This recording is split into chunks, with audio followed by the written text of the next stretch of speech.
Oke, kembali lagi di Apa Kabar Indonesia Pagi. Saya ke Mas Adi Praitno sebelum nanti kita kembali lagi ke Muhammad Khalid ya, juru bicara sekaligus juga politikus PKS.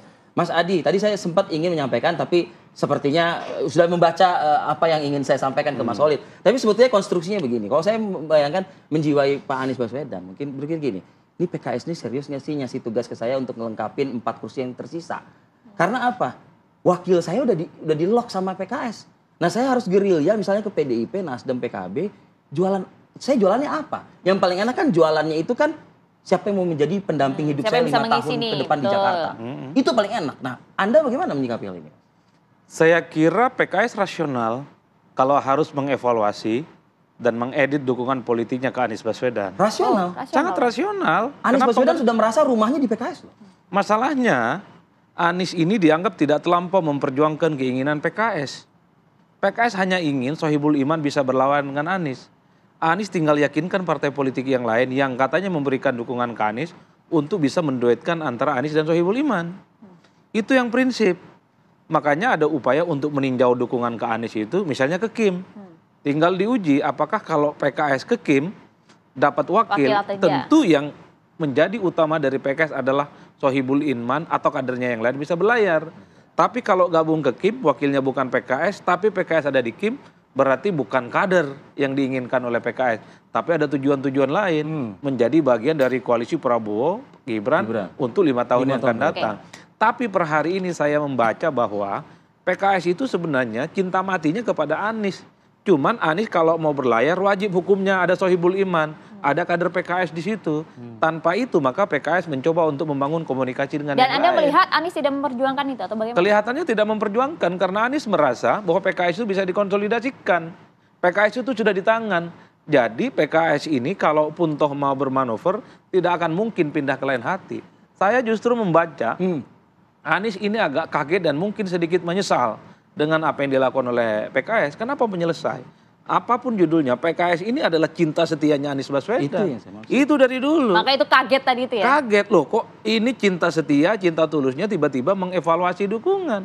Sementara keinginan PKS nyaris tidak pernah diperjuangkan oleh Anies Baswedan. Kalau mau jujur, PKS itu... Kita tahu dari mana nyaris tidak pernah diperjuangkan itu kita tahu dari mana. Ya buktinya tak ada dukungan partai lain per hari ini di luar PKS. Ya sulit juga Mas, apa yang mau disampaikan oleh Anies ke partai-partai lain. Karena sudah di-lock. Ya artinya apa? Kalau PKS mengunci pakai Sohibul Iman, wajib maju kadernya, Anies harus cari tambahan partai lain dong. Iya. Bergening apa yang berlayar yang ditawarkan oleh disampaikan oleh Anies? Betul, gitu loh.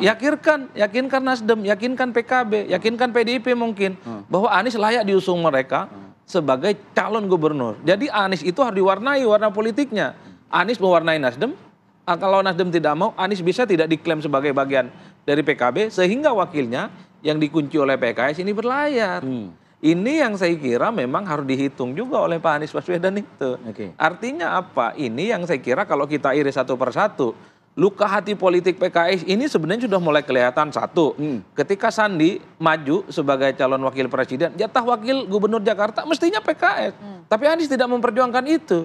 Justru orang lain yang ngambil dari Gerindra. Yang kedua, faedah elektoralnya di pilkada, itu PKS paling sedikit kok. Dibandingkan dengan Nasdem dengan PKB. Kenaikan suara pileg nasional dan di Jakarta, PKS paling sedikit Pak. Kalau mau marah sebenarnya, PKS sejak saat itu marah. Jadi ini luka lama maksud Anda? Bukan luka lama, mestinya ini dibaca juga oleh Anies Baswedan. Bahwa faedah elektoral yang selama ini PKS nempel ke Anies nggak terlampau signifikan. Artinya apa? Kalau keinginan PKS memajukan Sohibul Iman tidak mendapatkan respon, kemudian mencoba untuk bergabung dengan Kim, jangan marah dong. Toh Anies juga bukan kader PKS, toh juga PKS dalam banyak hal tidak diperjuangkan, kan kira-kira begitu Pak. Nah saya membaca, ngomong ke Bang Khalid dan kawan-kawan, ini nih, begini berpolitiknya, kalau nggak nguntungin sama Anies, ya udah cari yang lain yang nguntungin. Jadi politiknya, itu politiknya. Iya, politik itu nggak ada cinta mati, nggak ada cinta buta, dan nggak ada politik itu yang lillahi ta'ala, dan nggak boleh baper juga. Mas Khalid, kita minta komentar Anda usai jeda Mas ya, kita jeda dulu ya Mas ya. Saat lagi kami akan kembali untuk Anda pemirsa. Nggak ada cinta mati ya. Ya, kita lanjutkan perbincangan menarik ini langsung saja Mas Khalid. Tadi kan Mas Adi sudah sampaikan, ini memang langkahnya cukup rasional. Sudah tepatlah PKS melakukan seperti ini. Ada luka lama juga. Nah, tapi ada luka lama, betul nggak? Ini bagian manifestasi dari luka lama itu? Enggak, saya kira begini. hubungan PKS dan Mas Anies ini banyak memori indah juga. Ya, namanya Indah ya, Mas? hubungan itu kan kadang ada ups, ada down ya. Jadi memang begini, perjalanan sejarah PKS dan Mas Anies ini kan luar biasa. 2017 ya, pada waktu Pilkada DKI 2017, PKS itu mengganti kadernya Pak Mardhani Alisera untuk kursinya diberikan ke Mas Anies sebagai calon gubernur waktu itu. Itu adalah karpet merah pertama yang diberikan PKS untuk Mas Anies. Dan di Pilpres 2024 juga sama ya, PKS tidak memaksakan untuk cawapresnya kepada Mas Anies dan mendukung pasangan Amin. Tadi Mas Adi menyebut terkait wakil gubernur DKI yang harus jatahnya PKS, yaitu merupakan juga satu peristiwa yang menjadi catatan juga buat dalam perjalanan sejarah kita. Nah, saya pikir ini kan kalau kita lihat masa lalu kan jadinya ya ada ibroh lah, ada pelajaran yang kita miliki, baik itu pelajaran buat PKS dan juga pelajaran juga buat Mas Anies.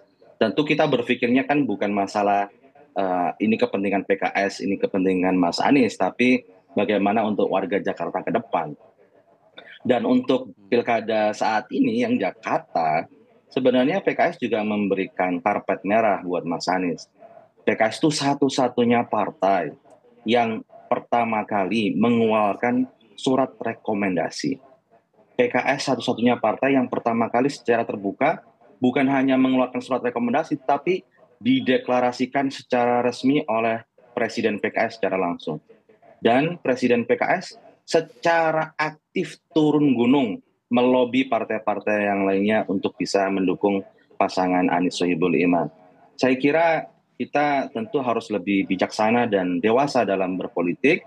Tentu beban untuk menggenapi tiket itu tidak bisa diserta-mertakan ini tanggung jawab PKS. PKS sudah memberikan jalan 80%, 18 kursi, kekurangan 4 kursi, yuk kita cari bareng-bareng.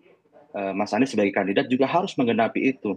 Karena seluruh kandidat di pilkada, di lebih dari 500 kandidat ini, itu semuanya berjuang bagaimana bisa menggenapi tiket tersebut. Saya pikir ini sudah sama-sama difahami. Saya pikir juga ini tidak perlu juga menjadi polemik berkepanjangan.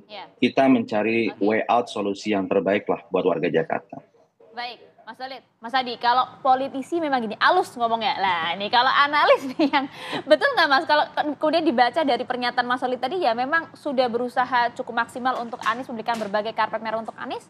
Tapi nyatanya memang Anies yang dinilai tidak bergerak dalam hal ini. Ya saya kira memang selama ini PKS itu cukup identik dengan Anies Baswedan. Jadi 11-12.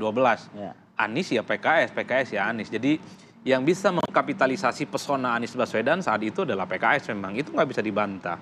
Tapi kan dalam sejarah perkembangannya PKS itu ketika menjadi bagian dari Anies tidak terlampau menguntungkan secara signifikan. Kita hitung soal wakil gubernur di Jakarta, kemudian soal bagaimana di Pileg, itu kan tidak terlampau memberikan barokah secara elektoral. Artinya apa? Uji loyalitas PKS kepada Anies itu terjadi dalam pilkada di 2024. Setelah Anies dinilai tidak terlampau menginginkan wakil PKS bersama di pilkada Jakarta, maka sangat rasional kalau kemudian PKS itu bergabung dengan Kim. Gitu. Anda melihat ini sudah semakin kuat tadi pernyataan Mas Solid? Ya jelas di situ. Kan sudah memberikan deadline kepada Anies untuk mencari tambahan partai. Kalau itu tidak terjadi maka kemudian akan menjadi partner yang lain. Ini yang saya sebut rasional. Selama ini kan yang dikritik dari PKS oleh kawan-kawan itu karena memang PKS ini sangat cinta buta sudah sama Anies Baswedan. Kemana Anies Baswedan disitulah PKS.